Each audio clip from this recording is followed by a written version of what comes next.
Thank you all for coming here tonight. At this time, I'd like to ask the waiters and waitresses to get the salads, and Mr. Holmes, if you could please say a word for prayer. Thank you. And bow our heads. Dear Jesus, bless the hands that prepared this food, and they're bringing it out to us shortly, and hope that we'll have a good night tonight at the International Mystery Solvers Convention, and hope that everything will go smoothly. In your name, amen.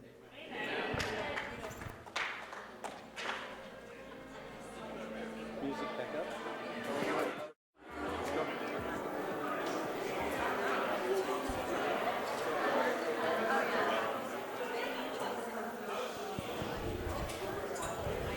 Good evening, everybody. My name is Nathan Wimberly. As the president of the International Association of Mystery Solvers, it is my pleasure to welcome you to this, our first annual Mystery Solver Hall of Fame induction banquet. As you know, tonight we'll be announcing which of our 3 finalists will be our first Hall of Fame inductee. The winner will receive a handsome plaque, and a bronze bust will be placed in our Hall of Fame. Also, the winner will receive $250,000.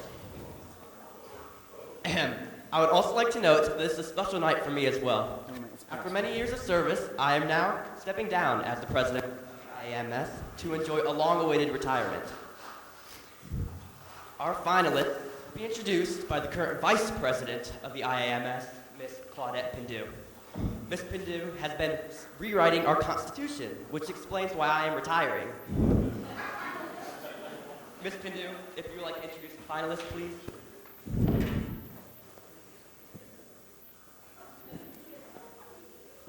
Thank you so much, Captain Wimberly. I'm sure I speak for all of us when I say how sorry we are that you will be leaving us. Before tonight's awards is presented, I will briefly introduce the finalists. I ask each of them to say a few words. Our first finalist is Mrs. Agatha Prigness, who has solved over 700 murders in her lengthy career. Her most famous cases include the murder of the Eastern Express in Istanbul and the most famous Little Aborigines murder in Australia. She is considered Great Britain's most famous living detective. Mrs. Prigness celebrated her 98th birthday just last week. Ladies and gentlemen, Mrs. Agatha Prigness. Mrs. Agatha Prigness. Mrs. Prigness. Mrs. Prigness, you're supposed to give a speech. A peach? Oh, no, thank you, dear. But a bowl of guacamole would be lovely. Mrs. Prigness, you're supposed to give a speech to the audience. Oh, why, certainly, dear, but I can't do so if you're standing in my way. How can I?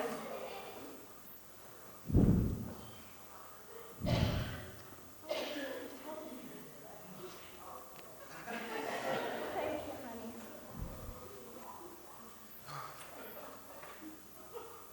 My dear colleagues, after 7 decades of solving murders, all the way from, I had that one in Austria, and I went to Zimbabwe, and all of them in between. It's just an honor to be here for you tonight. There hasn't quite been a night like tonight. Oh, Lordy, it just reminds me of the words of my great Aunt Winifred.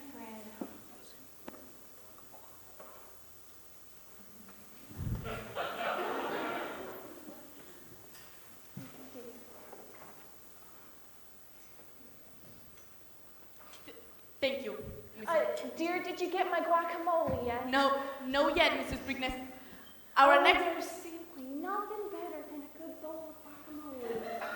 I will get you a guacamole in a minute, but right now I have to introduce the next finalist. They ask you to be the guest of honor, and they can't even get you a simple bowl of guacamole. Our next, And a bowl of crackers, too, if you don't mind. crackers. I couldn't forget the crackers. Our next finalist has worked out of San Francisco for the last 50 years. He aged prominence by solving the case of Maltese Pigot in 1968. He is accompanied by his secretary, Mrs. Wanda Winter. Now that Mr. Diamond has officially retired, Mrs. Winter will have been compiled his memoirs over 5 decades as a private detective. Ladies and gentlemen, Jack Diamond.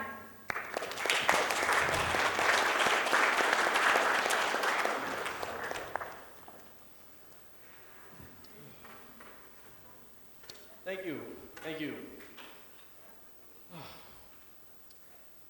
You know, I've been a private detective for a very long time.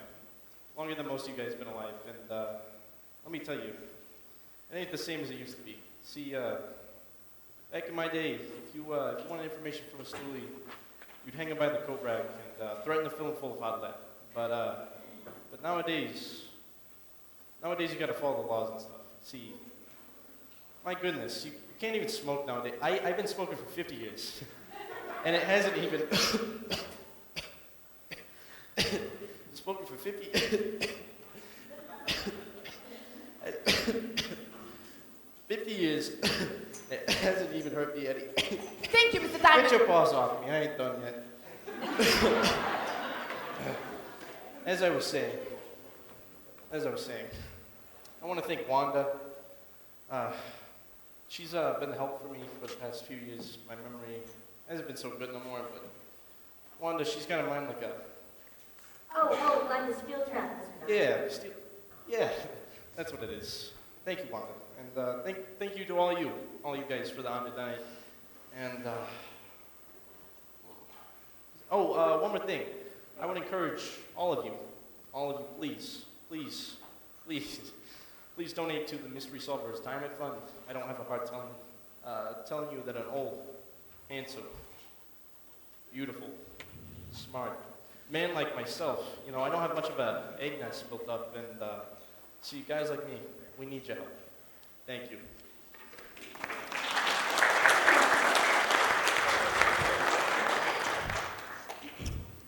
Our final nominee is the...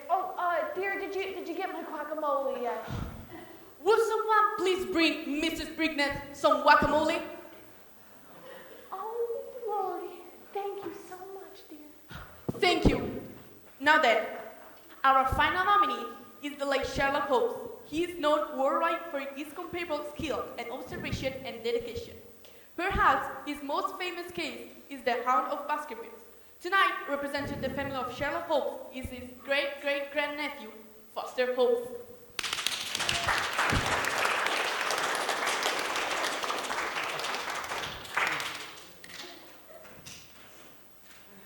Thank you. I'm so pleased to be here representing my great-great-granduncle in the presence of so many prestigious detectives. As Sherlock Holmes always says, Up with Watson, down with Holmes! Up with Watson, down with Holmes! Up with Watson, down with Holmes! Hey now, what do you think you're doing? How dare you interrupt our dinner? Young lady, I warned you not to come here tonight. Keith Dan, is that Watson Wilson's trouble all week? My name is Jennifer Watson, proud descendant of a long line of Watsons. Sherlock Holmes was a fraud. My great-great-granduncle, Dr. Henry Watson, solved each and every one of Holmes' cases. That's preposterous. Holmes was the genius. Watson just recorded the evidence. My great-great-granduncle was too modest to admit what a great sleuth he was. He allowed his friend Sherlock to take all the credit, just like the self-aggrandizing lunkhead is doing tonight. hey, watch who you're calling whatever it is you just called me. Miss Watson, you keep mouthing off to everyone like that. I'm gonna haul you off to the county jail. Yes, some jello would be lovely. A grave injustice is about to be committed here. I cannot stand idle and allow such a perversion of justice to take place. Up with Watson, down with Holmes! Up with Watson, down with Holmes! Lady, I've heard enough of this claptrap. It was Sherlock Holmes and his trusty sidekick, Dr. Watson. Sidekick. You know, like Lone Ranger and Tano, Batman and Robin. Howdy doody and Buffalo Bob. Are you calling my great-great-granduncle a dummy? If the strings fit, you should wear them. Guys, please be quiet. Miss Watson, I assure you, we can ample consideration to your claim. Can we at least continue the ceremony? Do you promise a fair hearing on the matter? Yes, now please sit down and let us continue. Mr. Holmes, perhaps it'd be best if we moved on, if that's right with you. Of course, Captain Wimberly. I wouldn't want to delay the proceedings, as others have. Thank you. At this time, I'd like to ask Chief Harley Stanton to say a few words. Chief Stanton?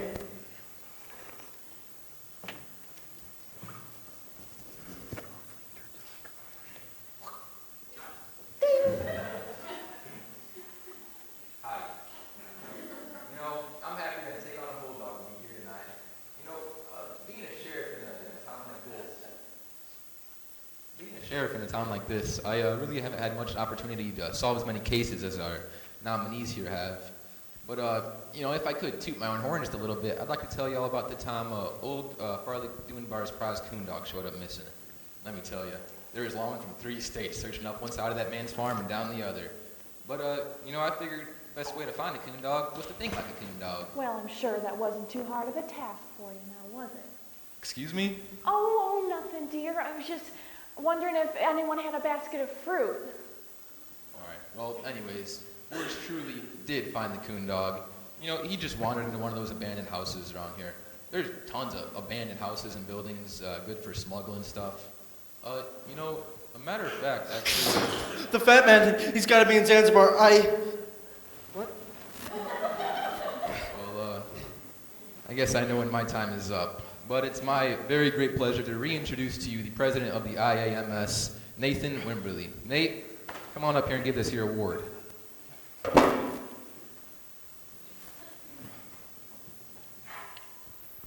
Thank you. Ladies and gentlemen, I would like to present the first Hall of Fame award and the money to the family of Sherlock Holmes.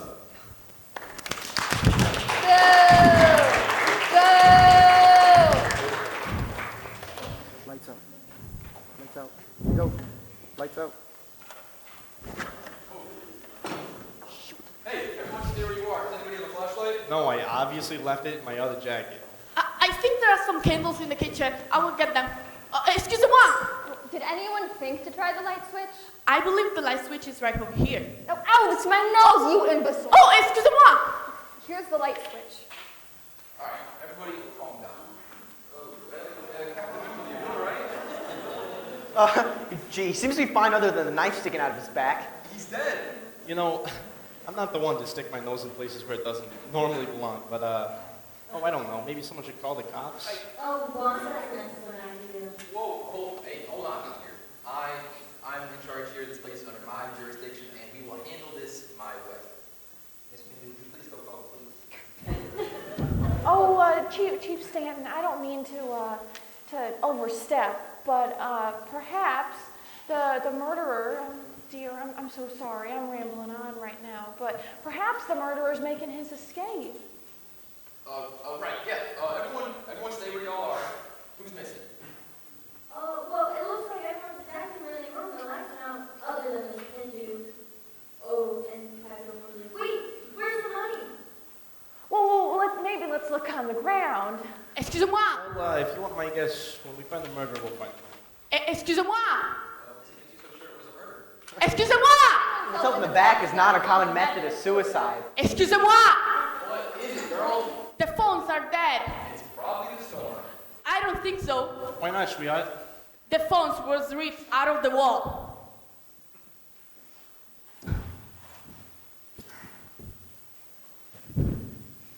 Oh. All right. Everyone stay calm here. Well, is there someone that could check in? Exactly. Everyone stay calm. When I don't check in the morning, my deputies will be here to check in on us. And when will that be? 6 a.m.-ish, give or take. 6 a.m.? Swell. So we're trapped in here with the murder till then. Well, not necessarily. Why don't we just leave? Wait. No one's leaving here.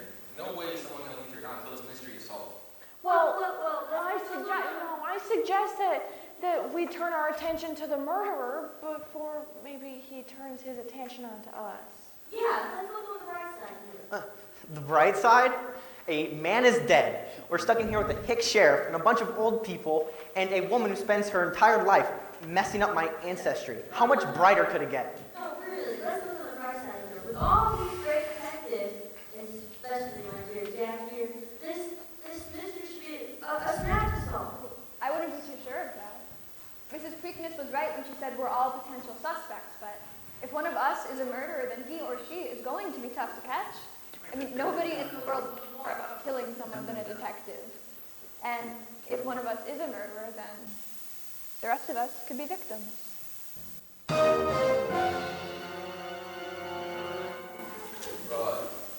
Alright, I'm gonna go see if I can fix this phone. Everyone stay where y'all are. Don't nobody go nowhere. Don't nobody touch nothing. I have to inform the kitchen staff about poor Mr. Wimberly. Oh, I'd love to go in the kitchen. I want to give compliments to the chef. The food was just scrumptious. Could you? Oh, thank you, dear.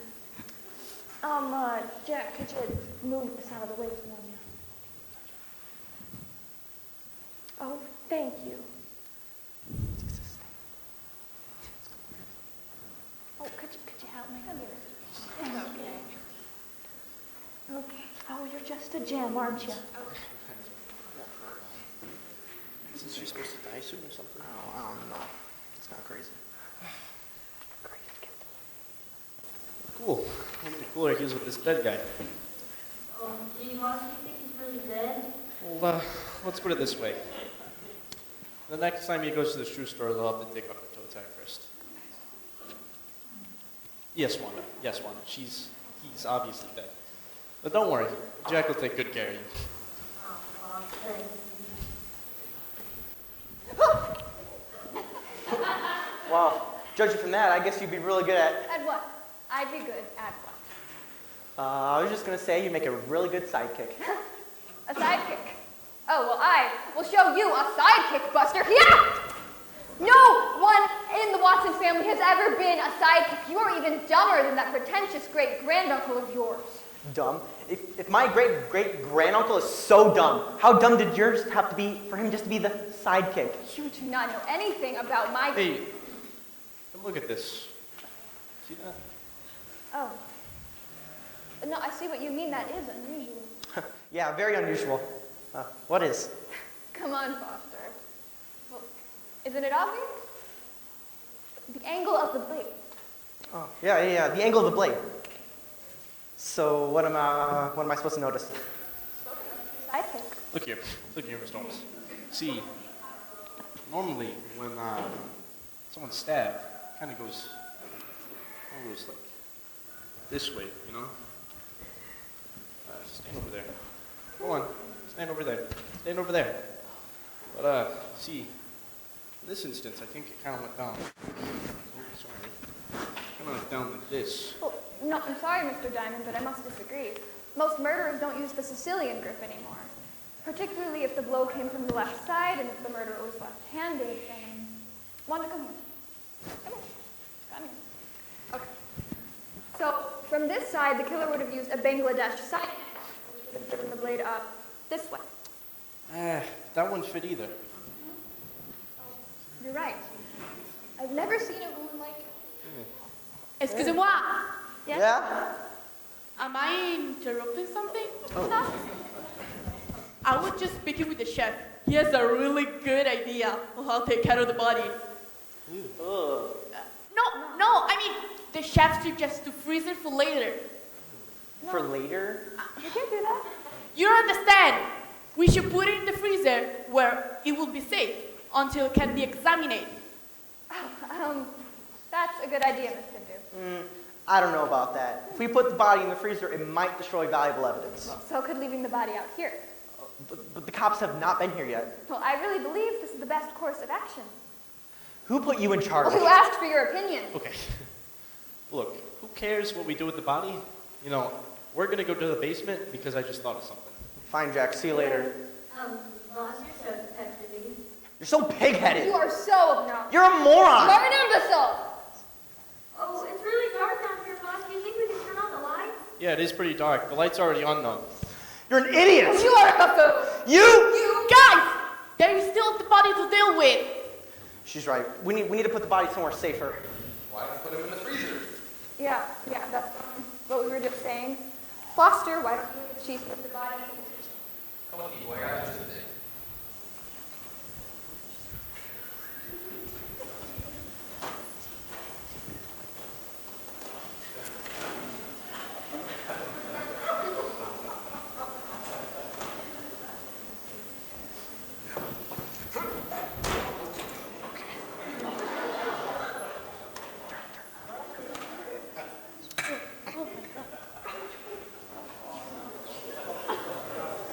Pardon me, dear. Sorry. Wash your head. Yep. Don't mind us. Oh, sorry. My bad. Here you go, buddy. Oh, shoot. Good thing we can't get sued. Okay. Miss Pindu, I couldn't help but notice that you and Captain Wimberly seemed a bit, at odds. Yeah, we have been fighting, but I did not kill him. I didn't. What were you fighting about? We disagree about the award ceremony. So you didn't want Foster to win either? Oh, no. I'm very blessed. I like Mr. Holmes very much. He's very handsome, don't you think? I hadn't thought about it. If it wasn't Foster, what was the problem? I'm afraid it was personal. More than that, I will not say. But why are you questioning me? I've already mentioned my innocence. Well, Miss Pindu, I can't help but feel that you're hiding something. Perhaps by accusing me, you think you can throw the suspicion off of yourself?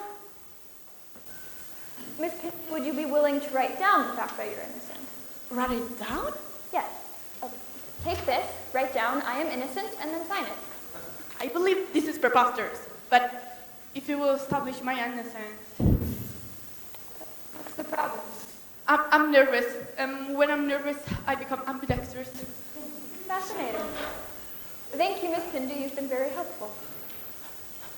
Excuse me, Charlotte, could you get me a glass of water? I'm just simply parched from this heat. Claudette.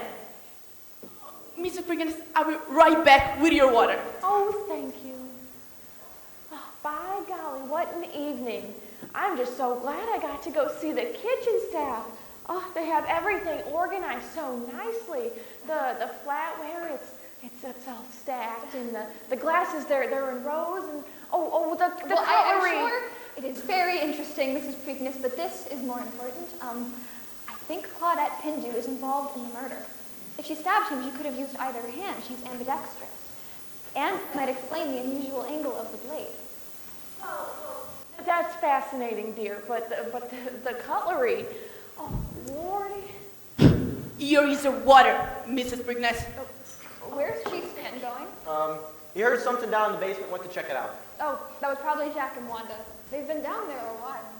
I hope everything's okay. If it is, it'll be the first time tonight. So, what were you and Mrs. Preakness talking about? What does it matter? She won't remember anything. It's so sad, Foster. She used to be my idol growing up. Well, she and Dr. Watson, of course, but now she just can't focus on anything. She babbles on about meaningless things and just sends Miss Pindu on some ridiculous errand. Speaking of Mrs. Pindu, she seems awfully nice, don't you think? Stay away from her, Foster. I think she's dangerous. I appreciate your concern for my well-being. It's always sarcasm with you, isn't it? No, I really mean it. It shows that you're looking out for my back. You're welcome, Foster. They found these two in the basement. Didn't I tell you all to stay put? Yeah, whatever. Hey, look what me and Wanda found in the use my stomach. What is that? Oh, elementary, my dear Holmes. This device temporarily bypasses the fuse, breaks the circuit, and then automatically resets it. The resulting blackout looks like a normal occurrence. Oh, boss, you said that face. Well, just hold on. I'm taking up a minute. Are you telling me that someone planted this device in the wall? Yeah. Yes. Someone turned off the lights on purpose? Yes. Someone did all that just to kill Captain Wimberly? Yes. Yes. Oh, you know, as I was saying before, the kitchen staff has everything so tidy. Miss Freeman, with all due respect, you've got to hear your history right now. Come on, Chief, let's hear her out. Thank you, honey. As I was saying, everything in the kitchen has a place. Every fork, and then every spoon, and then every knife. And every knife has a designated pattern on the handle, and they all had a place. There was just one knife missing, and it was a small paring knife, which I'm sure that if we examined the poor captain's body, we would find that missing knife. Well, we all know the captain was stabbed, and it really makes sense that someone would already have used the knife that was already around here. Maybe we should get the kitchen staff in here. Grill them over the coals, see who spills the beans. Get it? Because grill, the kitchen staff, coals, beans. Ha ha ha. Look, anyone could have gotten the knife from the kitchen. It's even possible that I gave the murderer the opportunity to get the murder weapon when I interrupted the banquet. Wait, because of you, they got the opportunity to kill him. Well, I Well, I wouldn't He's have dead jumped to because those of you. conclusions. This is all your You fault. guys, I Literally, wouldn't if you just didn't interrupt, this could have been totally fine. Listen, Linda. What? Can someone help me out, please? Thank you. What I was trying to say is that the paring knife, while the handle is quite large, the blade is relatively small. So the only way that knife could have killed somebody is if it hit a major artery. While you two were shipping him off, I noticed that there wasn't much blood on him, so which leads me to believe that I don't think the captain was stabbed. Instead, I believe that he was poisoned. Poison? But what makes you so sure? Well, you see, Foster, I think I've just been poisoned myself.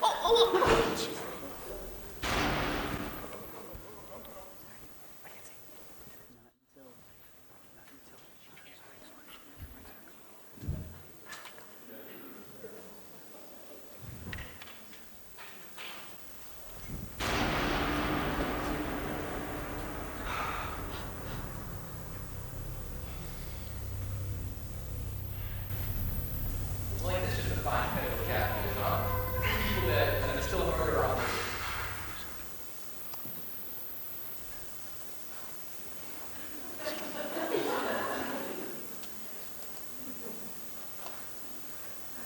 I don't feel so good, boss. You seem a little scared. Hey, now, I'm very scared. I mean, who's gonna be next, you know? Don't worry, I'll find the guy responsible. Hey, makes me so sure it was a guy, man. I'm not so sure about Miss Watson over there. She sure did spend a lot of time alone with Grace before she died. You could have put the poison in the water right before you did. Don't be ridiculous. Mrs. Watson didn't give her the water. I did. I didn't kill her. Then who put the poison in the water? Anyone could have put the poison in the water. We were so busy arguing all night, none of us would have noticed. But we don't even know that the water was poisoned. She could have been poisoned at dinner. We all might have been. I really don't know. Oh, was it the poison, Wanda? No, I'm just so scared. Well, everybody calm down. Let's decide what the next logical course of action is. You're right, Foster. And the only logical thing to do is split up and look for clues. Look, split up. Well, this is not Scooby-Doo, all right? You're not going to split up. Unless, I don't know, maybe you wanted to pick us off one by one. Stanton, I don't want to get close enough to you to kill you. It's simple. While we wait, the evidence we need may already be deteriorating. And safety cameras doesn't seem to help much. Both murders occurred when we were all together. Maybe the killer likes to operate in front of a crowd. Our best bet right now is to flush him or if we find it, the killer maybe kept an orbit until it's too late. We still haven't found the awards money yet. Chances are the murderer hid it somewhere. Yeah, I agree. I think splitting up makes perfect sense. You see, Wanda and I will go back down to the basement to look for more clues. Sorry, Jack. I don't think that's a good idea. Oh, yeah, Hillbilly? Pretty boy? Sorry. What is that? Well, because if you or Wanda is involved in the murders, then chances are the other one is as well, and you can't let the two of you get off by yourselves, because if you both go to the basement, you could just, take off, I guess. Hey, wait on a second there. Boss would kill fly. Let's do it. Anyone and everyone is a suspect. I'll go down to the basement, and I think Miss Pindu should come with me. Thank you, but no thank you. I would prefer to go along with Foster. He can protect me if we run into danger. I mean, I guess. All right, fine. I'll go to the basement with Miss Watson. I'm sorry, Hillbilly boy, but it's not going to happen either. See, Wanda, she's going to stay up here, so you don't think I'm running off. I'm going to go to the basement. Fine, I will stay with Wanda. I need to check some things out here anyways. Just let's all be back here in 15 minutes. Sure. We.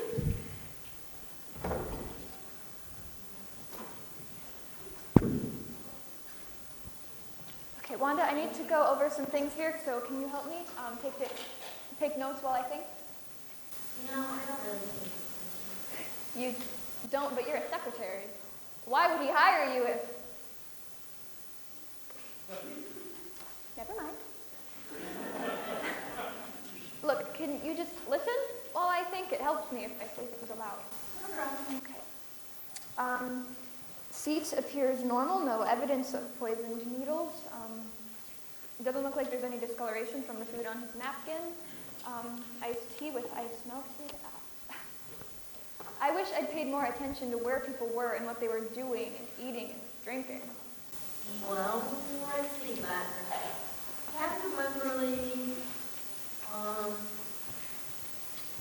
sitting there. Well, Chief Stan introduced Captain Wimberly over here, and then he had him on the back and sat over here, and then Captain Wimberly had the regular entree with an iced tea, and for some reason he put blue cheese dressing on his salad.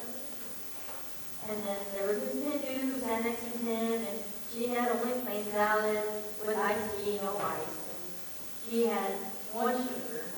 Okay. And then there was Captain Wimberly standing over here, and then he sat down after he did his speech. He just had the regular entree with iced tea and sugar and artificial sweetener and a salad with Thousand Islanders.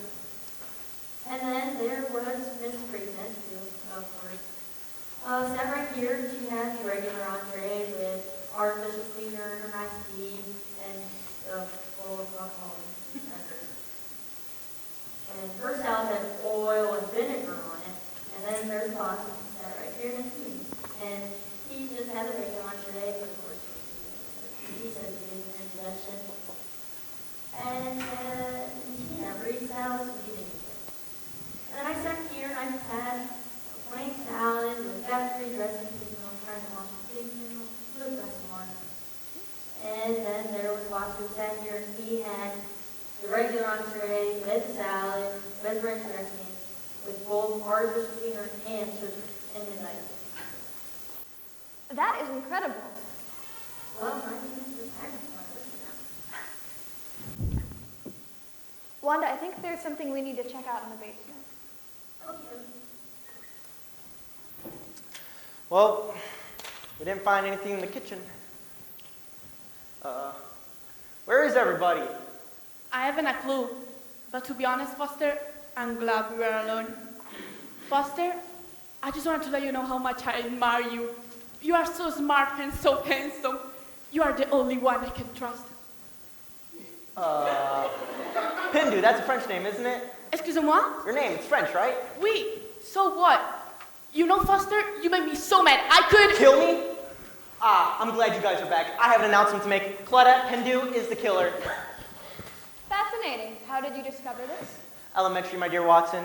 Super simple. So, Claudette Pindu, her name, Pindu, is actually an anagram for the word Dupin. And everyone knows that Dupin is someone you might consider laud or praise or whatever that means. And then you'll have C, which is her initial, Claudette. So if you put those together, you get together that she is a French person, and you just don't like that. So what happens is if you put them together with everybody, it's not good math. You know? I'm just going to say this for everyone. I don't think anyone, and I mean anyone, has a slightest clue of what you are talking about. Well, allow me, Mr. Diamond. Foster is suggesting that Claudette Pindu is the great-great-granddaughter of C. Auguste Dupin, the famous French detective whose exploits were recorded by Edgar Allan Poe. Foster would have us believe that she then murdered Captain Wimberly as an act of revenge because her ancestor was not a finalist. Was that it, Foster? Well, sort of. I just figured the way that she's French, and then that the only two dead people were both British, and everyone knows that French people and British people do not get along. Boy, stupid with eggs. You had omelets for breakfast every morning. Well, at least you know the murder is right. Yeah, I don't think so. You see, yeah, she could have poisoned Wimberly and might have had the chance to poison Preakness as well, but there's one thing that she couldn't have done. Oh, yeah. Thank you.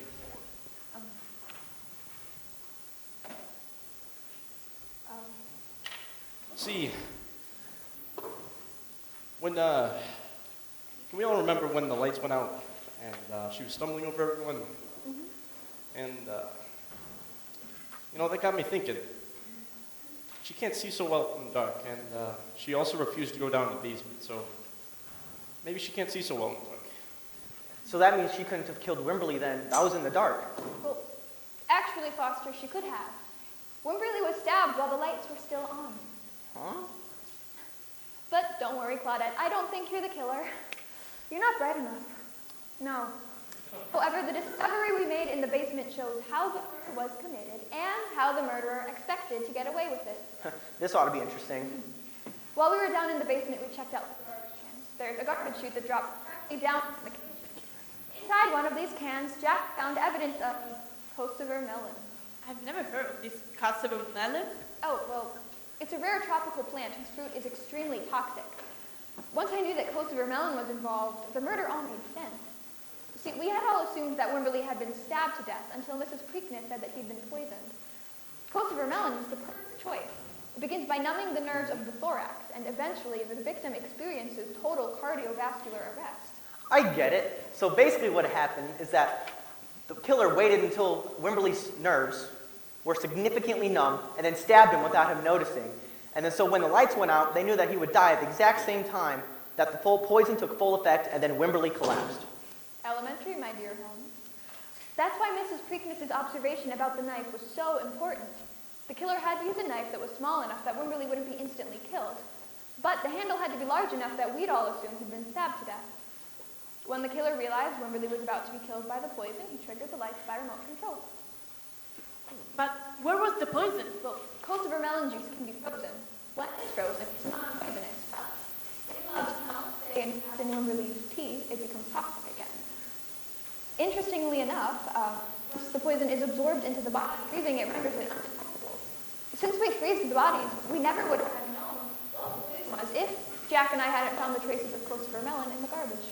Wait, hold on. I was in the basement with you, and we didn't find any Kosovo melon peels in the trash can. Well, you're absolutely right, Chief. There were no peels, but I never said anything about peels. I just said traces. See, the paper towels the killer used to wipe his hands with were soaked with the juice. The only way you would know about the peels is if you peeled the fruit yourself with a paring knife, then dropped the peels down the garbage disposal when you poisoned the tray of ice. The same tray you used to poison both victims. What are you talking about? The jig's up, Chief. After Lana went over the details of dinner, I knew it had to be you that stabbed him. The reason the angle of the blade was so unusual is that he stabbed him while patting him on the back. By that time, you knew that he wouldn't even feel it. And you almost got away with it. Alright, you know what? I'll still get away with it. There's no way I'll pin this on me. Not while I can still do this. Grab him! I have him! Oh, you French idiot, that's me. Oh, could someone get the light, please? I got them. I think you can get off me now. Oh, Good work, you guys. I would have gotten away with it too if it weren't for you meddling with kids. Why, Stanton? Why would you do this? Are you stupid or what? There's no money in being a sheriff, being a sheriff in a town like this. I had my retirement all planned. Now it's ruined. Ruined. Jean-Luc, Jean-Paul, come take this body off away.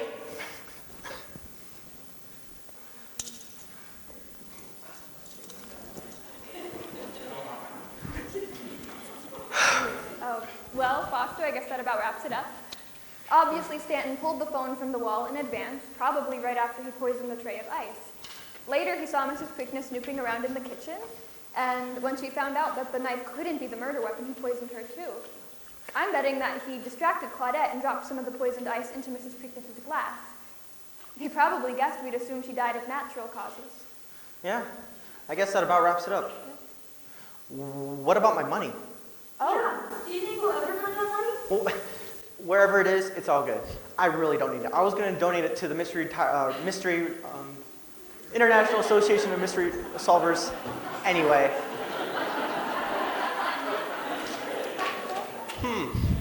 Man, memories, am I right? I forgot to tell you guys that I actually found this down in the basement. Man. Yeah, I'm assuming that, Stanton must have put it down the garbage chute once he went to the kitchen and found the components. But don't worry, I'll just donate it to the mystery solvers for the finally fun, like he said. Oh, well, why don't you start mystery solving? How strange. Oh, I guess I am. Well, Foster, I have to admit that was pretty generous, donating all that money. Yeah, I really don't need it. My family's accumulated such a large amount of fortune over the years. So I guess legally that money should all be my family's. Let's not start that again. We all know that you, working as my sidekick now, will only get 20%. Your sidekick. Yeah, my sidekick. Your sidekick? Oh, if anything, you should pay me to be my sidekick. Well, actually, who's the one that sold? These laws have really something like it together, you know? I think they still will. That's, like someone said it, I don't know. Two little people don't amount to nothing on a small little hill of beans in this crazy mixed up world like this. I think it could be a start of a beautiful relationship.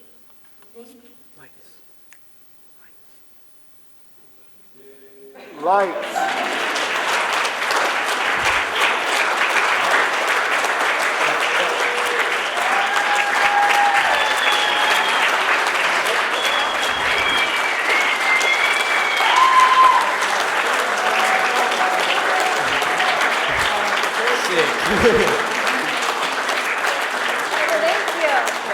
Thank you. Okay, so we want to first thank you Anna, for all coming. Anna, It's so nice. get the handheld. Anna, get the handheld microphone.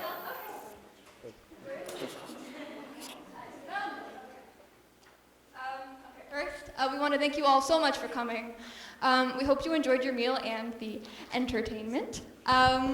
We want to thank first and foremost, however, everybody back in the kitchen, the Pasuelos, and everybody. I don't know the full list of names, I'm sorry, but you know who you are. You know you are so appreciated, and you did so much.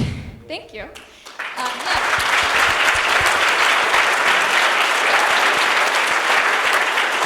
Thank you. We also want to thank, you all, again, for those of you who may not know, all of the proceeds from this event go to benefit us going to our winter retreat, which I have heard is very fun. I have not been able to go yet, but maybe this year we will, because y'all came and y'all supported us, and we thank you so much. Yeah. We good?